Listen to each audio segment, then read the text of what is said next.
நம்ம பல பறவைகளோட கூடுகளை பார்த்துருப்போம். அதில் ஒரு சில பறவைகள் மட்டும்தான் தொங்கக்கூடிய கூடுகளை கட்டும்.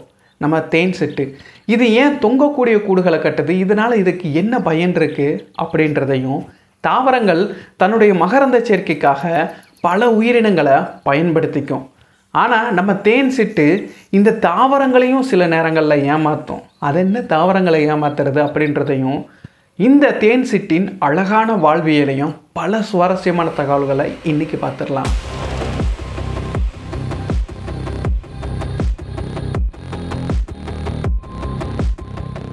இந்த உலகத்தில் வெப்பமண்டல பகுதிகளில் தான் அதிகமாக தேன் சிட்டு காணப்படுது. அதுவும் 140க்கும் மேற்பட்ட இனங்கள் இருக்குது. இதனுடைய வாழ்வியலை முட்டையிலேருந்து பார்க்கலாம். ஒரு ஆண் பறவை ஒரு பெண் பறவை ரெண்டுமே இணை சேர்ந்த பின்னாடி பெண் பறவையானது 1லிருந்து 3 முட்டைகள் வரைக்கும் கூட இடும். இந்த முட்டைகளை முழுக்க முழுக்க அடைகாக்கிறது பெண் பறவைகள் மட்டும்தான். ஆண் பறவைகள் அதற்கு பாதுகாப்பு கொடுக்கும். இந்த முட்டையிலிருந்து குஞ்சுகள் வெளிவர கிட்டத்தட்ட 16-17 நாட்கள் ஆகும். தேன் சிட்டின் பிரதான உணவு பூக்களின் நெக்டர் தான். அதாவது அந்த தேன் சுவை போன்ற அந்த திரவ பகுதி தான் பூக்களோட. ஆனால் இது மட்டுமே தன்னுடைய குஞ்சுகளை வளர்க்குறதுக்கு போதுமானதாக இருக்காது. ஏன்னா அந்த குஞ்சுகள் வளர்ச்சி பெற, முழுமையான வளர்ச்சி பெற புரதங்கள் தேவைப்படும். அதனால் இந்த தேன் சிட்டு சில பூச்சிகளையுமே வேட்டையாடும். சின்ன சின்ன பூச்சிகள், புழுக்கள், சிலந்தி பூச்சிகள், எறும்புகள் இதெல்லாத்தையும் வேட்டையாடிட்டு தன்னுடைய குஞ்சுகளுக்கு ஊட்டும். கிட்டத்தட்ட 3 வாரம் வரைக்குமேவும் இறகுகள்லாம் முளைச்சி பறக்க ஆரம்பித்த நிலையிலையுமேவும், பறந்த பின்னாடியும் சில வாரங்களுக்கு இந்த தாய் தந்தை பறவை தான் இந்த குஞ்சு பறவைகளை பாதுகாப்பு கொடுத்து அதனுடைய முழு வாழ்வியலையும் கற்றுக் கொடுக்க ஆரம்பிப்பாங்க. எப்படி பறக்கிறது, எப்படி வேட்டையாடுறது, எப்படி கூடு கட்டுறது அப்படின்னு எல்லாத்தையுமே புரிய வைப்பாங்க. 2லிருந்து 3 மாதங்கள் ஆன பின்னாடி அந்த குஞ்சுகளை பாலின வேறுபாடு கண்டுபிடிக்க முடியும். அதாவது பெண் பறவைகள் கொஞ்சம் மங்களாக தான் இருக்கும், ஆண் பறவைகள் ரொம்பவே பிரகாசமான ஒளியில் இருக்கும். அதிலும் குறிப்பாக கிட்டத்தட்ட இனப்பெருக்க காலம் வந்துடுச்சு அப்படின்னா 6 மாதத்துலேருந்து 9 மாதத்துக்குள்ளே இனப்பெருக்க காலம் வரும். அந்த காலகட்டத்தில் இந்த பெண் பறவைகளை கவர்றதுக்காக ஆண் பறவைகள் பல வேலைகளை பார்க்கும். அதாவது முக்கியமாக இனப்பெருக்க காலம் வந்துட்டாலேயும் ஆண்களோட ரெக்கைகளை நம்ம இப்போ மின்னக்கூடிய வகைகளில் இருக்குது. ரொம்ப பளபளப்பாக மின்னக்கூடிய வகையில். அது மட்டும் இல்லாமல் குரல் மூலமாக பெண் பறவைகளை கவர்ந்தெழுக்கக்கூடியது. அப்புறம் அங்கே இங்கேயும் பறந்துகிட்டே இருக்கும் பெண் பறவைகள் முன்னாடி. முக்கியமாக தன்னுடைய எல்லை பகுதின்னு ஒன்று வகுத்து வச்சுட்டு அதில் மற்ற ஆண் பறவைகள் வரவே விடாது. தன்னுடைய எல்லையை தீவிரமாக பாதுகாக்கும். இது எல்லாத்தையும் செஞ்சு பெண் பறவைகளை கவர முயற்சி பண்ணோம்.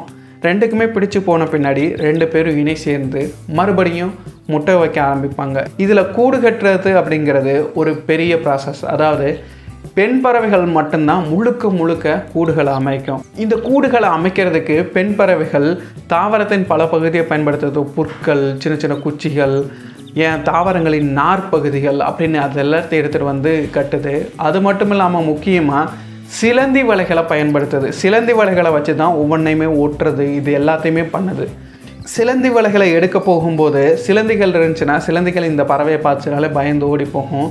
அதன் பின்னாடி அதனுடைய சிலந்தி வாழை எல்லாத்தையும் பிச்சு எடுத்துகிட்டு இதனுடைய கூடுகளில் வச்சு அதைத்தான் பசையாக பயன்படுத்துது. அது மட்டும் இல்லாமல் அந்த நேரத்தில் சிலந்திகள் இருந்துச்சுனாலுமேவும் இந்த தேன் சிட்டு அந்த சிலந்திகளை உண்ணுமான்னா பெரும்பாலும் கிடையாது. ஏன் அப்படின்னா இதுக்கு அந்த நேரத்தில் புரத தேவை ஏற்படுறது கிடையாது. குஞ்சுகள் வளர்ந்துட்டு இருக்கும்போது தான் சிலந்திகளை பார்த்துச்சுன்னா பிடிச்சு கொண்டு குஞ்சுகளுக்கு உணவாக கொடுக்கும். மற்ற நேரங்களில் வலை எடுக்க போகும்போதெல்லாமேவும் சிலந்திகளை பெரிதளவில் ஒன்றும் பண்ணுறது கிடையாது. சரி, இதெல்லாம் எடுத்துகிட்டு அந்த கூடுகளை ரொம்பவே உறுதியாக கட்டும். பெண் பறவைகள் கூடு கட்டின பின்னாடி இணை சேர்ந்து முட்டை வச்சு கிட்டத்தட்ட 3 முட்டை வரைக்கும் வச்சு அதை வளர்க்க ஆரம்பிக்கிறாங்க. கிட்டத்தட்ட 2லிருந்து 5 வருஷங்கள் வரைக்கும் கூட உயிர் வாழக்கூடியது தான் நம்ம தேன் சிட்டு. இதுதான் இதனுடைய முழு வாழ்வியலாக இருக்குது. சரி, இப்போது சாதாரண கூடுகளுக்கும் தேன் சிட்டுகள் கட்டக்கூடிய தொங்கக்கூடிய கூடுகளுக்கும் என்ன வித்தியாசம் இருக்குது அப்படின்னா, சாதாரண கூடுகளில் நிறைய பிரச்சனைகள் இருக்குது. அதாவது அது வெப்பத்தினாலும் மழையினாலும் நேரடியாக பாதிக்கப்படுது. அது மட்டும் இல்லாமல் எறும்புகள், பூனை, அப்புறம் பாம்புகள் இதுகிட்ட இருந்தெல்லாம் மரத்திலே இருக்கிறனால நிறையவே பாதிப்புகள் இருக்குது. குஞ்சுகளுக்கு ஆபத்தும் இருக்குது. சில நேரங்களில் குஞ்சுகளேவும் மேலேருந்து தவறி விழுந்துடலாம். ஆனால் இங்கே தொங்கும் கூடுகளில் குஞ்சுகள் பாதுகாப்பாக உள்ளதாக இருக்கும். அது விழக்கூடிய வாய்ப்புன்றது ரொம்பவே கம்மி. அது மட்டும் இல்லாமல் அந்த இடத்துக்கு பூனைகளோ பாம்புகளோ இதெல்லாமே வர்றதுக்கு ரொம்பவே யோசிக்கும். சரி, இந்த கூடுகளில் ஏதாவது பிரச்சனை இருக்கா அப்படின்னு கேட்டால் பிரச்சனைகளும் இருக்கத்தான் செய்யுது. அதாவது இந்த கூடு கட்டுறதுக்கு நேர காலம்ன்றது ரொம்ப அதிக அளவில் இருக்குது. மற்ற கூடுகளை கட்டுறது வந்து 2-3 நாட்கள்லேயும் மற்ற பறவைகள் கட்டிடும். ஆனால் தேன் சிட்டு வந்து இந்த கூடுகளை, இந்த தொங்கும் கூடுகளை அமைக்கிறதுக்கு 6லேருந்து 10 நாட்கள் வரைக்கும் கூட எடுத்துக்கும். அது மட்டும் இல்லாமல் இந்த தொங்கக்கூடிய கூடுகள் வந்து கிளியக்கூட வாய்ப்புகள் இருக்குது அதிக அளவில் காத்தடிச்சிச்சு அப்படின்னா. அதுவும் ஒவ்வொரு முறை இனப்பெருக்கம் பண்ணும் பொழுதும் இந்த பழைய கூடை விட்டுட்டு அடுத்த கூடை தான் புதுசாக தான் கட்டும்.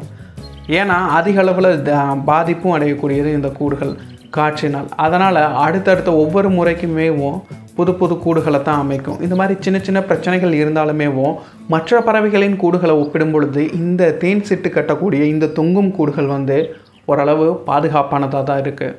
சரி, சில நேரங்களில் தாவரங்களையும் நம்ம தேன் சிட்டு ஏமாத்துதுன்னு சொன்னேன்ல, அந்த விஷயத்துக்கு வருவோம்.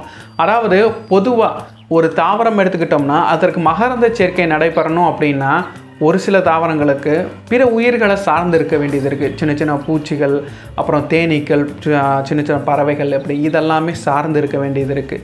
அதனால் அந்த உயிரினங்களை ஈர்க்கிறதுக்காக அதனுடைய மலர்கள் வந்து ரொம்பவே வண்ணமயமாக இருக்கும், மனம் மிகுந்ததாக இருக்கும், அதுக்குள்ளே நெக்டர் இருக்கும்.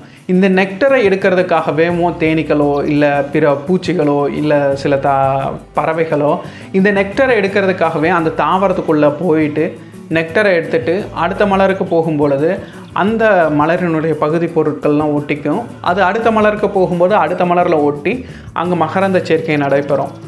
அதே மாதிரி அந்த பூச்சிகளுக்கோ பறவைகளுக்கோ அந்த தேன் போன்ற அந்த திரவமும் கிடச்சி போகும். அப்போது இது 2 பேருக்குமே ஒரு நன்மை பயக்கும். ஆனால் ஒரு சில தாவரங்களில் வெறும் மனம் மட்டும்தான் இருக்கும், அதுக்குள்ளே நெக்டர் இருக்காது. இன்னும் சில தாவரங்களில் பெண் பூச்சிகள் போல் அந்த பூக்கள் வந்து இருக்கும்.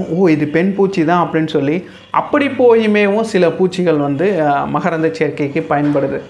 இந்த மாதிரி பல வேலைகளை செய்யும். நம்ம தேன் சிட்டு ஒரு சில நேரங்களில் இந்த நெக்டரை எடுக்கிறதுக்கு அந்த தாவரத்தின் பின்பகுதியில் போய் அந்த நெக்டர் இருக்க பகுதியில் ஒரு சின்ன துளையிட்டு அந்த வழியாக குடிச்சிட்டு போயிடும்.